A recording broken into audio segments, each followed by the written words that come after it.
Well, hey everybody, welcome back. So last two episodes actually, we featured a little mushroom called Candoleomyces candoleanus. Now it was named before that, it was a Satharella candoleana. Now we only found it in like little groups of one or two, sometimes three.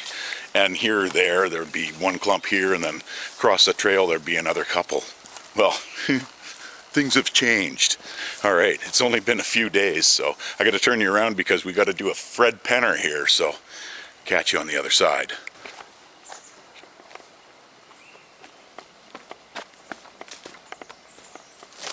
All right, just around the corner here. Yeah, the Ethereum Filix femina. That's the beautiful lady ferns. These guys are delicious fiddleheads. Dun dun dun dun dun dun dun dun dun. Look at them all. They are all through here. Look at this.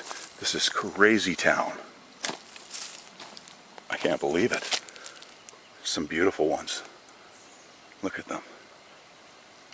So we got a whole ton of Ethereum Filix femina in here. These are the lady ferns.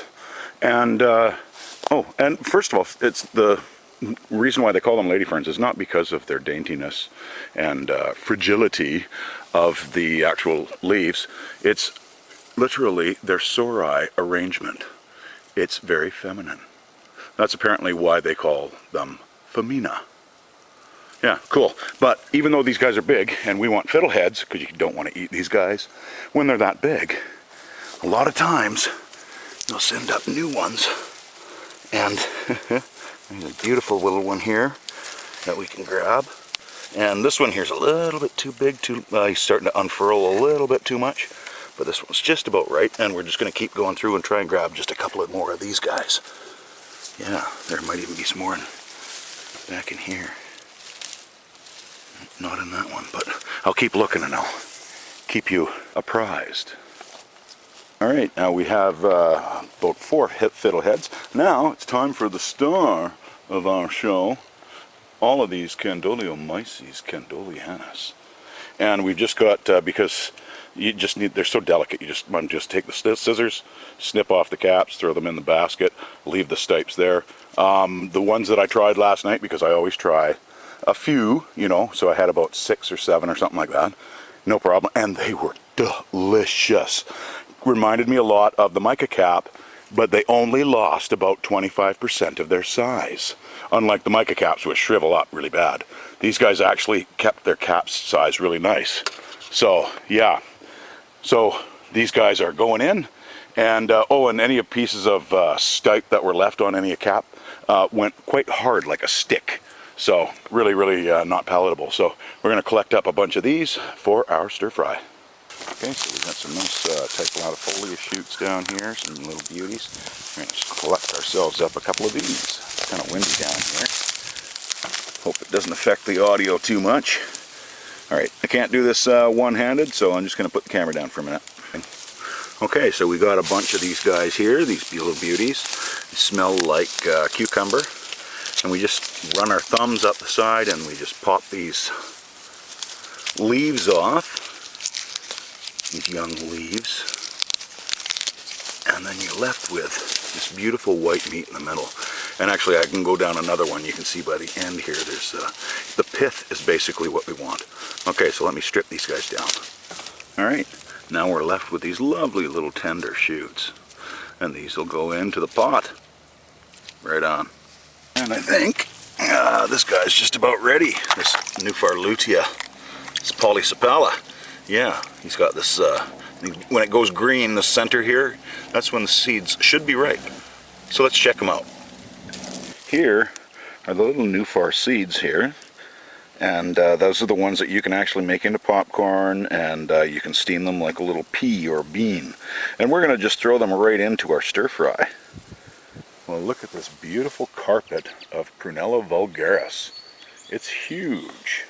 We highlighted this on episode 8 of Closer Walk with Toe, but yeah, the heel all, or all heel, and yeah, they do everything. So, just awesome. Part of the mint family. Fabulous.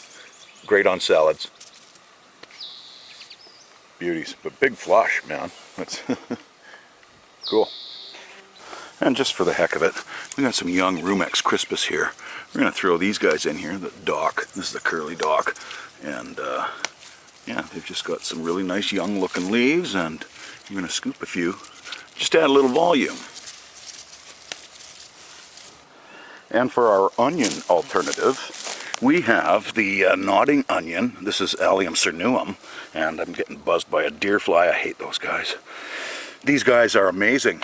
They actually have lots of protein in them, but they have anti-asthmatic qualities. They have actually, they can help you lower your cholesterol and your blood pressure, and they're also a blood purifier.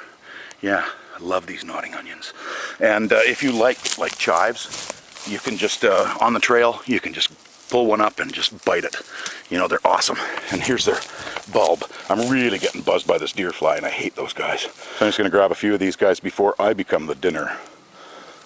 So here we go. We have all these little bulbs. We've got about 5 of them here. And everything on this plant is usable. It's all very chive-like, even the flowers. And they add a little punch of color, and it's very, very nice. Yeah, you can even add them to a salad. But like I said, just if you like chives on their own, you can eat these just as a trailside snack. Nodding onion. And these guys add so much flavor to everything. This is Achillea millefolium. And we're just going to take a few of the leaves, and we don't even have to take them off of this beautiful plant stalk. We can just take them from these young guys off the ground. Look at them, like little feathers. Now, some of the Rubus ursinus are getting ready. They're not quite, but then there's some that are nice and black down there. So I'm going to grab a few of these and a couple of the unripe ones. That's okay. We're just making tea out of them.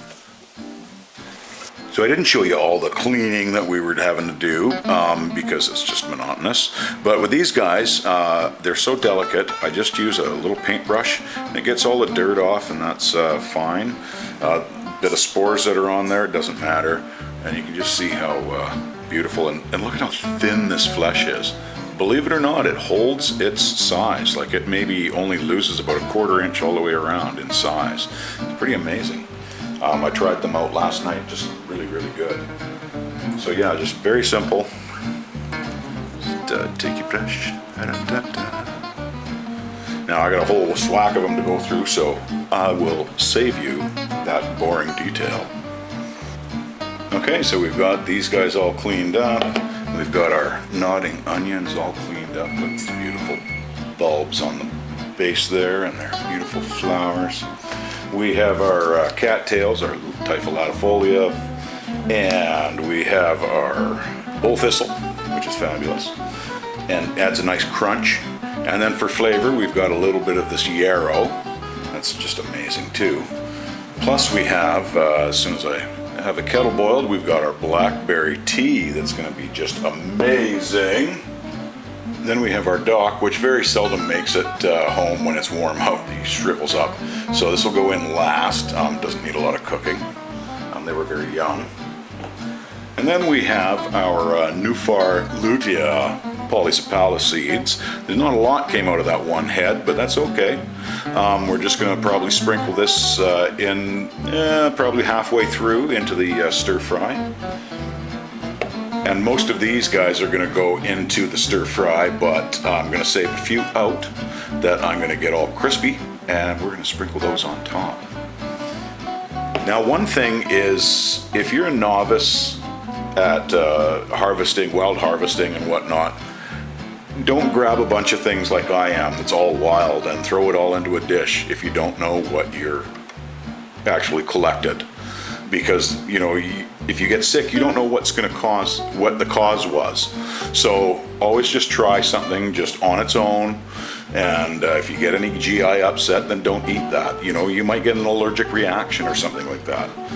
As with these guys, I tried these last night and I had several caps and they were really, really good. And I had no problems whatsoever. So we're just going to carry on doing that with these. And everything that we have in our harvested plate today, I have eaten before. Even these guys here, because I ate them last night. So, all right, well, it's time to get the oil going. And we're going to start out with the onions, and we're going to get these guys chopped up and get them ready to go in first. And I totally forgot we also have our Prunella vulgaris, and we also have our Ethereum Felix Femina, little fiddleheads. Yeah, I only found 4 little ones, but that's okay. Beggars can't be choosers. Okay, so we're gonna get our onions going here. And then we're gonna add in our cattail as well.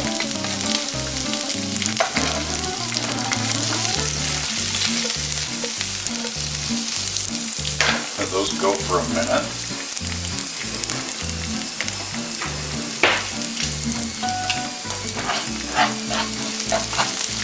These are quite oniony. Actually, they're smell quite nice.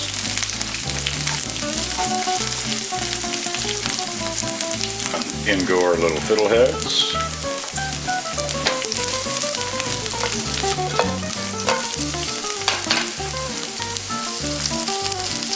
And our bull thistle.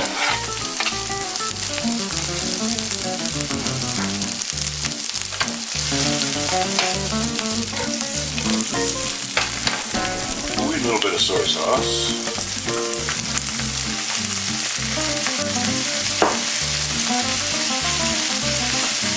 And just for fun, I'm going to throw in a few snap peas from the garden.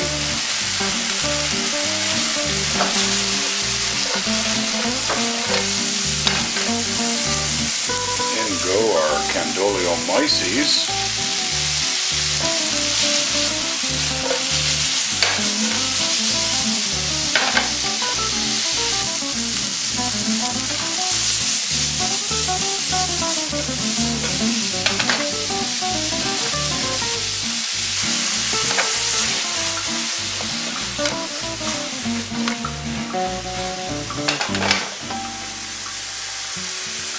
In go our little heel all. Of course, these guys are curly dog. And this is the yarrow all cut up. Now this can be quite strong, so you don't want to add too much, but it's got a really, really nice kind of I'd say a citrusy kind of flavor to it.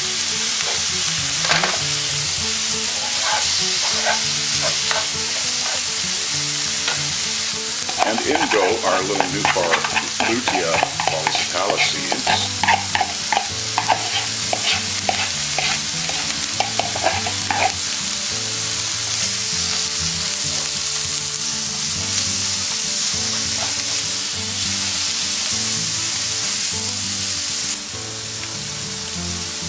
Then we're going to add in a little bit of ramen noodle.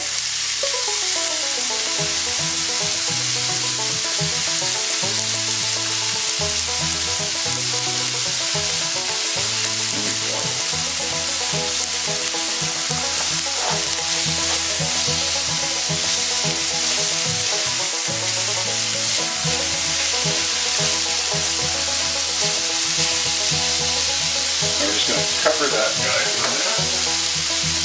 Another pan. That's all I have. I'm going to turn it right down. Looking divine.